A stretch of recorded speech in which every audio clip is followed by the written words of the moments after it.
It with কৃষ্ণার চ্যানেলে আসার জন্য জানাই সবাইকে স্বাগত। আজ বানাবো ঝাল মটর।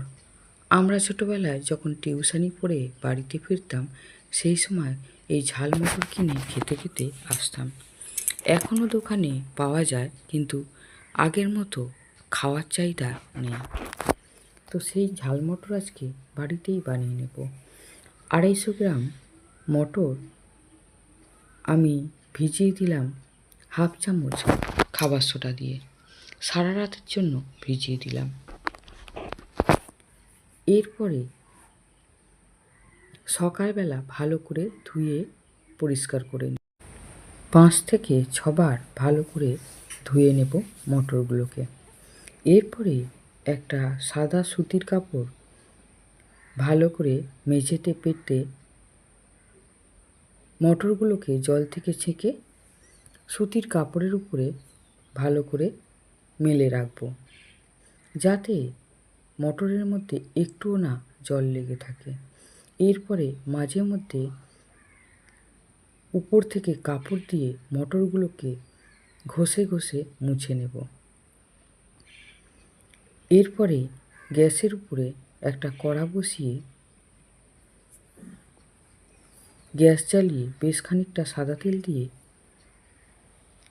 মটরগুলো 2 মুঠোর মতো দিয়ে দেব। এরপরে ভালো করে কড়াইতে নেড়ে নেব। নেড়ে নিয়ে আমি ঢেকে দেব। অনেক সময় মটর ফেটে চতুর্দিকে ছিটকায়, সেই জন্য আমি কড়াতে একটা ঢাকনা দিয়ে দেব। কিন্তু ঢাকনাটা যেদিকে আমি থাকবো তার উল্টো দিকে অল্প একটু ঢাকনাটাকে খুলে রাখবো, যাতে যদি মটর ফাটে তেলটা যেন নিজের দিকে না ছিটকে আসে। উল্টো দিকে অল্প একটু ঢাকনা খুলে মটরটাকে ঢেকে দেব। গ্যাসটাকে প্রথম থেকে লাস্ট পর্যন্তই মিডিয়াম আঁচে রাখবো। এরপরে ভালো করে মটর ভাজা হয়ে গেলে দেখবেন ভিতর থেকে কড়ার ঢাকনার ভিতর থেকে ফট ফট করে আওয়াজ হচ্ছে। সেই সময় গ্যাসটাকে অফ করে দেবেন।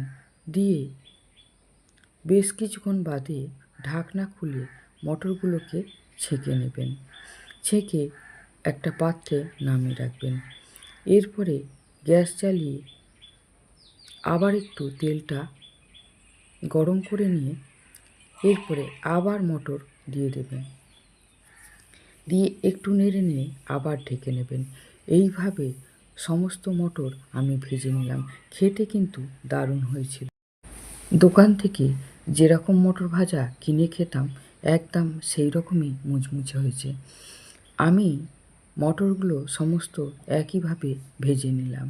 ভেজে নামিয়ে আমি যে মশলাটা বাড়িতে বানিয়ে রেখেছি, ধনে, জিরে, মৌরি সমস্ত কিছু শুকনো কড়াইতে ভেজে নিয়ে গুঁড়ো করে একটা কৌটোয় রেখে দিয়েছি। তাতে দেওয়া আছে বিট লবণ। তাছাড়া আমি বিট লবণ আলাদাভাবে দিয়েও ওই মশলাটা দেব। আর দেব একটু কাশ্মীরি লঙ্কা গুঁড়ো, যাতে দোকানের ঝাল মটরের মতো লাল সুন্দর দেখতে হয়। এরপরে ভালো করে মাখিয়ে নিয়ে চায়ের সঙ্গে বিকালে পরিবেশন করব। আমার ঝাল মটর যদি ভালো লাগে আমাকে একটা